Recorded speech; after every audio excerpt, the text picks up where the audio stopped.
তো বন্ধুরা আজকে রান্না হবে চিকেন।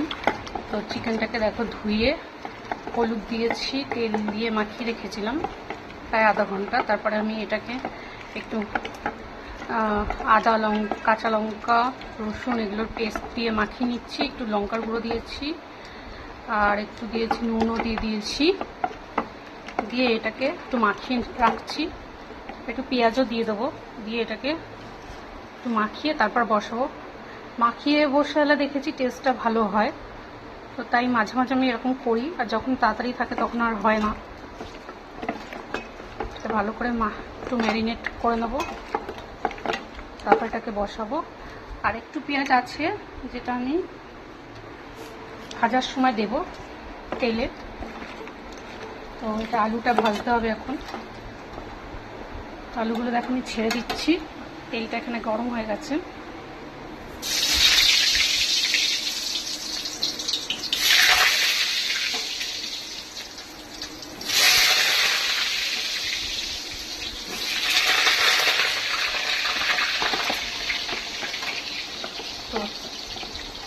তো টাটা বাই বাই বন্ধুরা।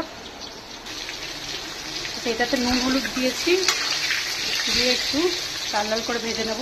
এদিকে দেখো পেঁয়াজগুলো ভাজা ভাজা হয়ে গেছে। এবার আমি চিকেনটা দিয়ে দিচ্ছি, দিয়ে চিকেনটাকে এবার কষাতে হবে ভালো করে। এর মধ্যে আমার সব মশলাই দেওয়া আছে, শুধু একটু জিরের গুঁড়ো দিইনি, তো সেটা আমাকে দিয়ে দিতে হবে। আর চিকেন মশলা দেব, গরম মশলা আমি লাস্টে দেবো। তো একটু হতে থাকুক। তো দেখো এর মধ্যে আমি একটু জিরের গুঁড়ো দিলাম,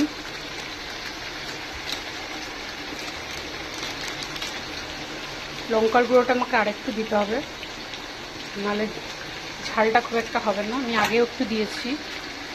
আর আমি কাশ্মীরি লঙ্কার গুঁড়ো দিয়ে দিলাম।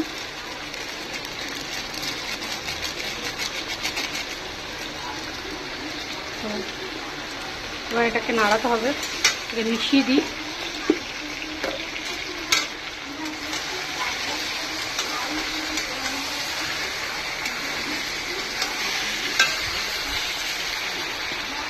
আমি একটু এই মশলা ধোয়া বাটির জল একটু দিয়ে দিচ্ছি,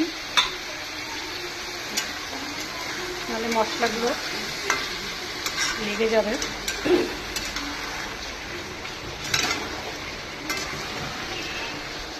তো আবার একটু কষতে হবে। তো দেখো মাংসটা কিন্তু কষে এসছে, অনেক কষে এসছে।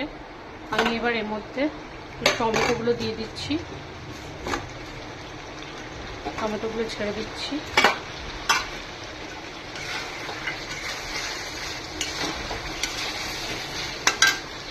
আর আলুগুলো দিয়ে দিচ্ছি,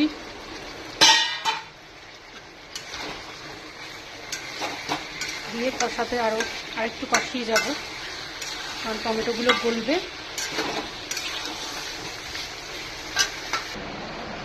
তো দেখো আমার চিকেনটা কিন্তু হয়ে গেছে, মানে কষে গেছে, কষানো হয়ে গেছে। এবার আমি জল দিয়ে দিচ্ছি একটু।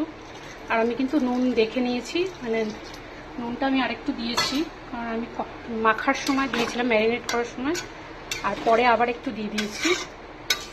এবার ঝোলটা ফোটার পরে একটু দেখে নেব নুনটা হয়েছে নাকি। আর তোমরা চাইলে একটু মিষ্টি দিতে পারো, আর একটু জল দিতে হবে। এটা গরম জলও তোমরা দিতে পারো, আমি এখন আর গরম জল দিচ্ছি না, গরম জল দিলেও তাড়াতাড়ি ফুটে যায়। আমার যেহেতু কড়া নেই তাই আমি দিতে পারলাম না। দেখো ঝোলটার কালার কিন্তু অসাধারণ হয়েছে। যা ফুটতে দিতে হবে তাই আমি ঢেকে দিচ্ছি। এটা এখন ফুটতে দেবে প্রায় 10 থেকে 15 মিনিট। তো ফুটতে দাও, একটু খুলে দেখে নেবে যে কতটা সিদ্ধ হয়েছে। তারপরে লাস্টে আবার গরম মশলা দিতে হবে। আর আমি কিন্তু চিকেন মশলাটা দিইনি, যেহেতু আমার কাছে চিকেন মশলাটা এই মুহূর্তে নেই। চিকেন কিন্তু হয়ে গেছে, এর মধ্যে একটু গরম মশলা দিয়ে দেবো উপর থেকে, তাহলে আমার চিকেন কমপ্লিট।